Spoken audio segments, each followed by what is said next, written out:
Cuando se habla de la medicina tradicional y sobre todo de amazónica y sobre todo del uso del ayahuasca, un asunto importante a tomar en cuenta es la influencia que han tenido los extranjeros y que siguen teniendo los extranjeros en el uso de la planta ayahuasca, de la medicina ayahuasca, es decir, de la combinación de la liana ayahuasca con las hojas del arbusto chacuruna.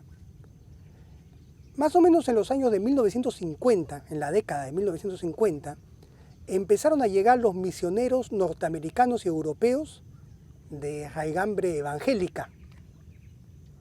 Y ellos llegaron a la Amazonía con aviones, con herramientas de metal, para atraer con ellas a las poblaciones indígenas y poderles predicar el mensaje de Cristo como ellos lo entendían desde su perspectiva positivista ilustrada del siglo XIX que habían heredado. Entonces, estos misioneros evangélicos consideraban que el uso de las plantas medicinales y en especial el uso de la ayahuasca era una obra satánica, una obra del demonio, y convencieron a muchos de los antiguos médicos o a los hijos de esos antiguos médicos a que dejaran de usar las plantas y trataran de convencer a sus padres que ya no usaran más el ayahuasca. Y es así como muchos médicos dejaron de usar la planta y valiosos conocimientos de la medicina ancestral se empezaron a perder. La situación cambió cuando a mediados de la década de 1970 empiezan a llegar otra vez jóvenes norteamericanos y europeos, pero diferentes a los evangélicos, sino que eran personas que venían con pelo largo, con barba larga, con dólares para tomar ayahuasca. Entonces, mucha gente de la Amazonía que no estaba correctamente preparada, que no se había iniciado siguiendo los pasos iniciáticos de los antiguos médicos que no habían aprendido de los antiguos médicos, empezaron a dar de tomar ayahuasca solo por negocio. Año más año fue aumentando el caudal de estos turistas que buscaban una experiencia psicoactiva en la selva y fueron también aumentando las personas improvisadas que daban de tomar el ayahuasca a estos que no eran pacientes, sino que eran clientes. Hoy por hoy esa tendencia ha llegado a un nivel máximo cuando encontramos que en la Amazonía peruana hay cientos de llamados centros terapéuticos destinados a extranjeros y de propiedad de extranjeros que intentan hacer empresa, intentan hacer negocio con lo que es una herencia y una práctica sagrada de los pueblos indígenas de la Amazonía. Ahora, yo no estoy en contra de la empresa, yo no estoy en contra de los emprendimientos privados, me parece muy bien. Y los pueblos indígenas no son de izquierda ni de derecha. Los pueblos indígenas son pueblos indígenas, buscando sobrevivir en este nuevo contexto económico y cultural de la modernidad, tratando de sobrevivir preservando sus raíces. El asunto está que no podemos negociar con lo que es sagrado. Entonces, la presencia del dinero condiciona toda la práctica medicinal.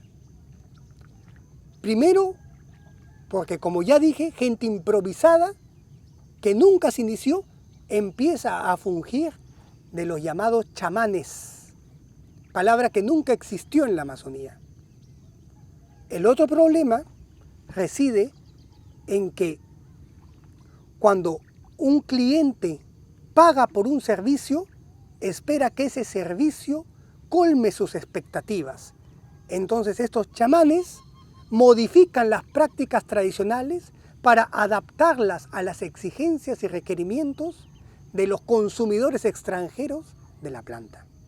Por ejemplo, un fenómeno cada vez más común son estas ceremonias multitudinarias en las que un grupo de chamanes da de tomar a 20, 30, 40 personas.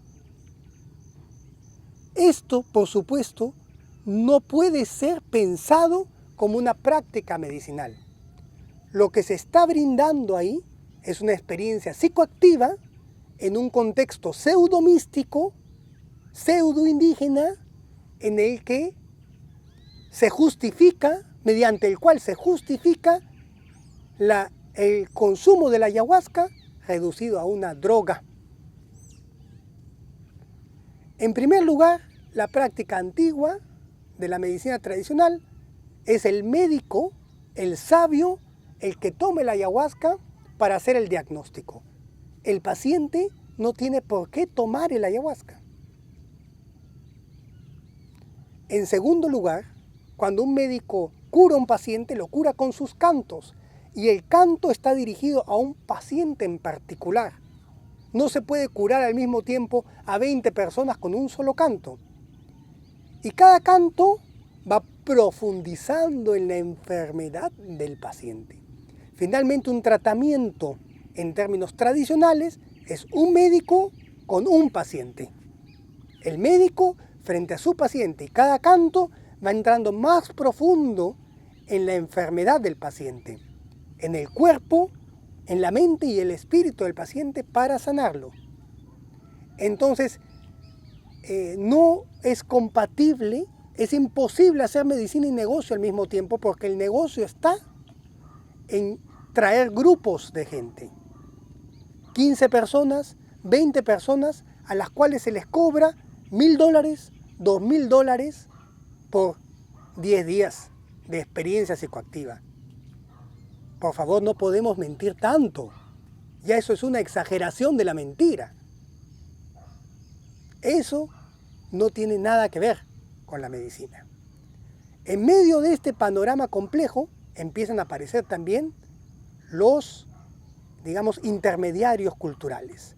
Aquellas personas que han pasado un tiempo en la selva, que poseen tal vez un título universitario y que se creen capaces de hablar de la medicina, como si ellos fueran expertos, apropiándose de las prácticas culturales del pueblo indígena para su propio beneficio económico y su propio beneficio egocéntrico.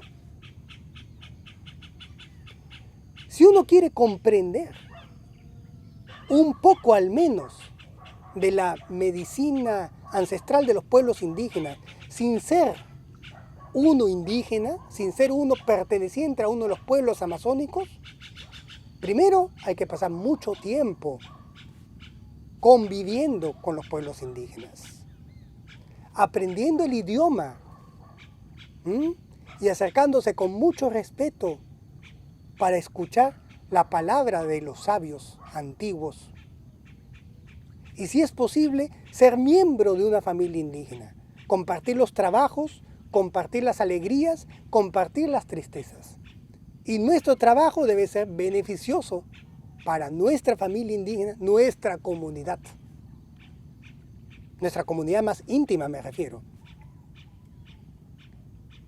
De lo contrario, de lo que estamos hablando es de apropiación cultural. Y las personas occidentales suelen ser expertos en apropiarse la herencia de los demás, transformarla y usarla a su antojo, pensando que ellos lo pueden hacer de una mejor manera, haciendo las variaciones que ellos crean pertinentes, profanando la herencia y no respetando el hecho que los pueblos indígenas han utilizado estas plantas por cientos de años y saben cuál es la manera mejor para utilizarlas.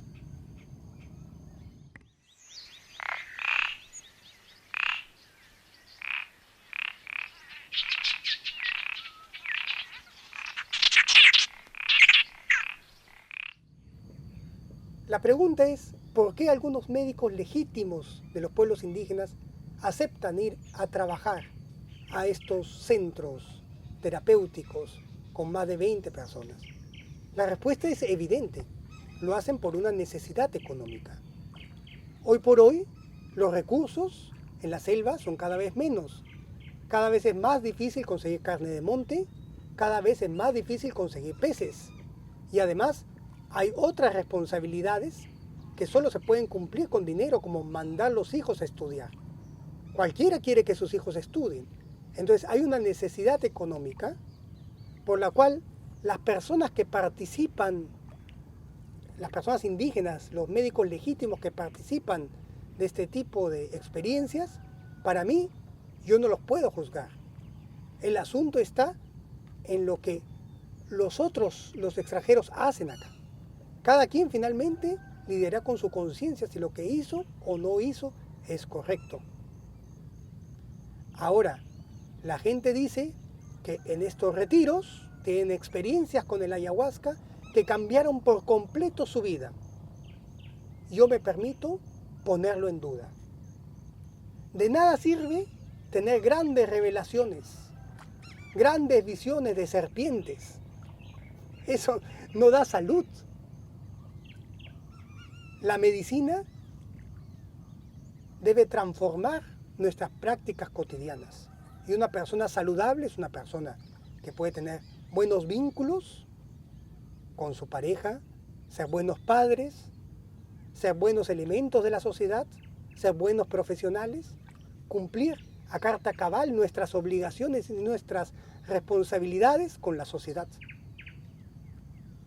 Yo lo que creo que sucede es que las personas que tienen estas supuestas revelaciones tienen un cambio de discurso, pero no cambia su corazón.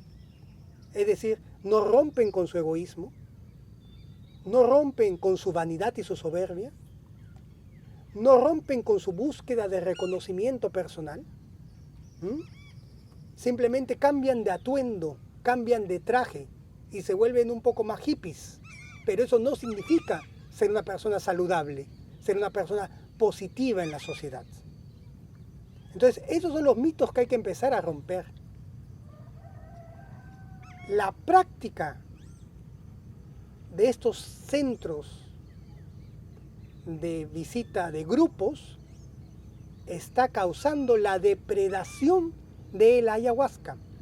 Cada vez es más difícil conseguir la planta ayahuasca. Entonces, esta gente dice que ellos tienen una mayor conciencia ecológica gracias al consumo de la ayahuasca. Y sin embargo, sus prácticas terminan siendo nocivas para el medio ambiente, terminan trastocando las prácticas indígenas, terminan cambiándolo todo,